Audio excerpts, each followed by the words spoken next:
dark and curious life of Vlad the Impaler, the real Dracula. Welcome back to Sleepy History, where you can drift into a snooze with your favorite history tales. My name is Rocco, and I will be your storyteller, so cuddle up, enjoy the ride. Tonight, we travel into the mist-covered forests of Eastern Europe, into a land of mountain passes, ancient castles, and whispered legends. A place where travelers once feared the darkness. A place where one ruler became so feared that centuries later his name would inspire one of the most famous monsters ever created. Tonight, we'll explore the life of Vlad III of Wallachia, better known as Vlad the Impaler, and perhaps Dracula. So settle in, get comfortable, and let's journey into one of history's most chilling lives. Vlad was born around the year 1431 in the medieval town of Sighișoara, in what is now Romania. Europe at the time was a dangerous place. The mighty Ottoman Empire was expanding westward. Kingdoms rose and fell, alliances shifted constantly, and survival often depended on choosing the right side. Vlad's father was known as Vlad II Dracul. The word Dracul is often translated as the dragon. He had joined a prestigious military order called the Order of the Dragon, whose mission was to defend Christianity against Ottoman expansion. But language changes over time, and in modern Romanian, Dracul can also mean the devil. His son would become known as Dracula, meaning the son of Dracul, or perhaps the son of the devil. Not exactly the sort of nickname that reassures your neighbors. Tonight I'd like you to imagine a road. A lonely road winding through the mountains of Eastern Europe. The year is 1462. The moon is hidden behind clouds. The air smells of pine trees and damp earth, and somewhere ahead, something is waiting. At first you think the shapes in the darkness are trees, thousands of them, standing silently beneath the stars. But as you get closer, you realize they are not trees at all. They are people, or at least, what remains of them. Bodies. Thousands upon thousands of bodies, mounted on wooden stakes, frozen forever in their final moments.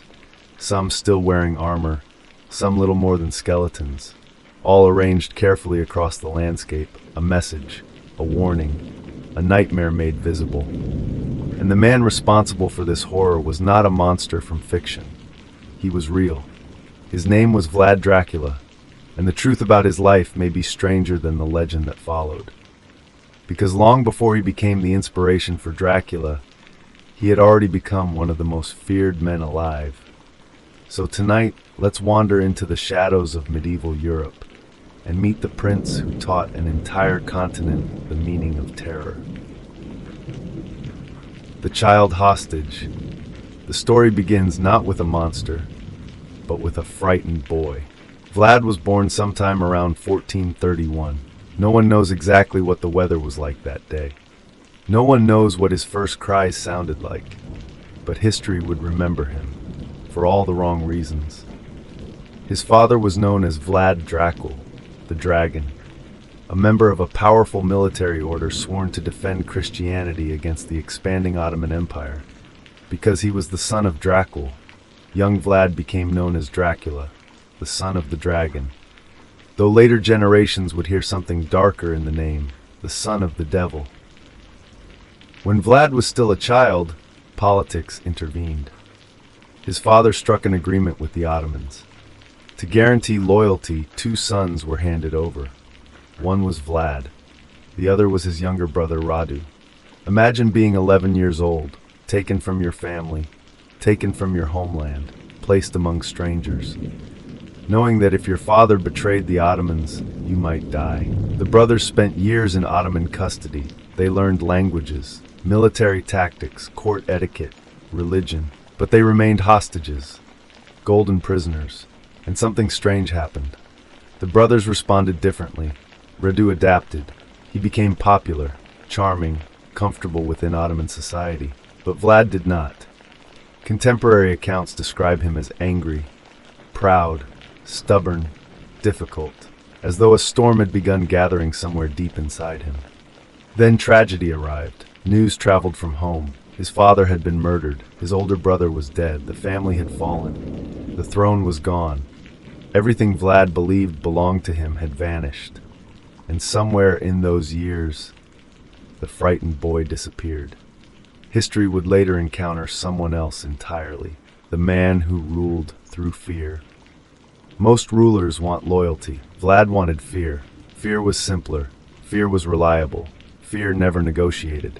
When Vlad eventually gained power in Wallachia, he began creating a reputation unlike any ruler before him.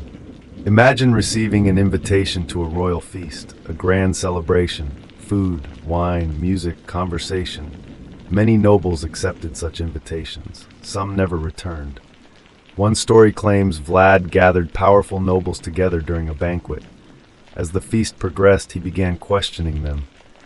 How many princes had they served? How many rulers had they betrayed? The answers sealed their fate. Some were executed, others sent into forced labor. Whether every detail is true remains uncertain. But what matters is that people believed it. And belief can be more powerful than truth. Soon stories multiplied. Stories of thieves executed for stealing, stories of corrupt officials disappearing, stories of entire villages punished, and always the same method: impalement. The punishment became so closely associated with Vlad that history eventually gave him a new name: Vlad the Impaler. Even today, centuries later, the title remains. Not king, not prince, not warrior. Impaler.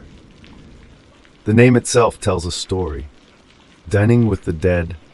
Some of the strangest stories surrounding Vlad feel almost impossible to believe, yet they circulated throughout Europe, again and again. One tale claims Vlad enjoyed eating meals among the dying. Imagine a field filled with impaled prisoners, the smell, the silence, the suffering, and in the middle of it all, a table, a chair, a ruler calmly eating dinner, watching, observing, as if he were admiring a sunset. Did it really happen? Nobody knows. Many stories about Vlad originated from enemies eager to destroy his reputation. But here's the unsettling part. Some of the stories may have been exaggerated, yet they succeeded because Vlad genuinely cultivated fear. He wanted people imagining the worst. He wanted enemies losing sleep. He wanted his reputation marching ahead of his army. Long before psychological warfare became a military concept, Vlad understood it instinctively. Fear was a weapon, and he sharpened it constantly. The forest of the dead. Now we return to the road that winds through darkness, the road leading toward one of history's most disturbing scenes. In 1462, an enormous Ottoman army entered Wallachia. Their goal was simple: destroy Vlad, end his rule, bring the troublesome prince to heel. As they advanced deeper into the countryside, something changed. Villages appeared abandoned. Fields stood empty. The landscape felt wrong. Too quiet, too still. Then they found it, a vast field, covered with impaled corpses. Some estimates claim 20,000 victims. 20,000. Imagine trying to comprehend that number. The smell would have reached them before the sight.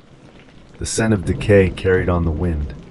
Then came the shapes, thousands of stakes rising from the earth, thousands of bodies swaying gently, an artificial forest, created not by nature, but by human intention. Ottoman chroniclers described the scene with horror. Even soldiers accustomed to war were shaken. And perhaps that was the point. Vlad understood something profound. Sometimes you don't defeat an army.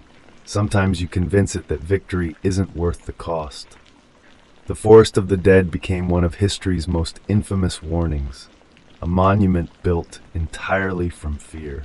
Let's talk about some of the things Vlad the Impaler would do. For starters, he allegedly nailed turbans to ambassadors' heads. You heard that correctly. Ottoman ambassadors came to his court and refused to remove their turbans because of their customs. Vlad supposedly said, "If you are so devoted to your headwear, I shall help you keep it there forever." He then allegedly ordered the turbans nailed directly to their skulls. Did it happen exactly like that? Historians debate it, but the story became famous throughout Europe. He also created the Forest of the Impaled. This is probably real.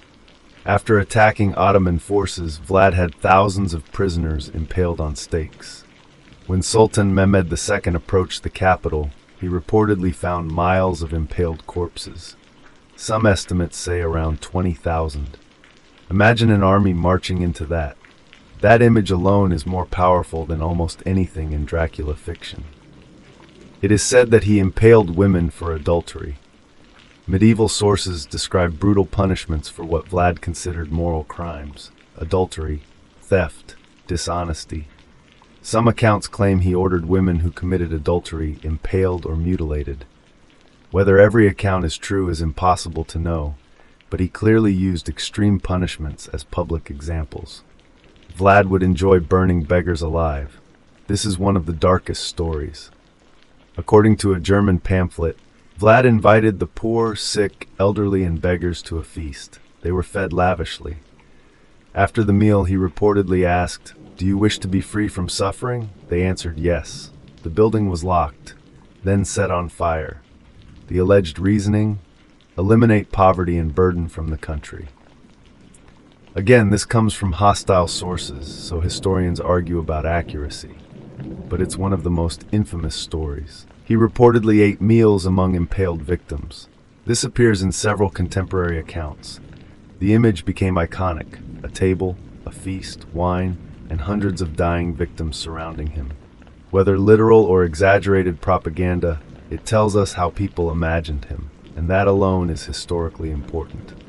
He conducted night raids disguised as an Ottoman soldier. This part is real military history. In 1462, Vlad led a surprise night attack against Sultan Mehmed's camp.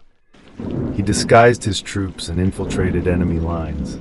His objective was to kill the Sultan personally. The assassination failed, but the attack caused massive chaos. For a medieval prince, this was incredibly bold.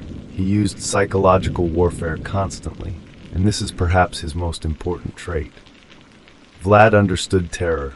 For example, instead of simply executing enemies, he displayed bodies publicly. Instead of hiding violence, he turned it into theater. His goal was not just to kill opponents. His goal was to make others surrender before fighting. Then there's the Golden Cup story. One of the most interesting. A golden cup supposedly sat beside a public fountain. Anyone could use it. Nobody stole it. Not because they were honest, because everyone feared Vlad's punishments. Whether true or not, it became a symbol of how absolute his authority was.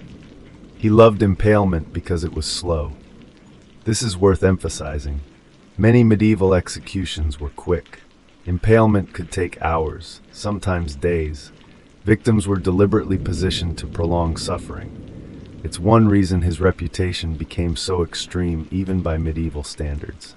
Contrary to popular belief, Vlad the Impaler wasn't universally hated. This is the twist that makes the story interesting.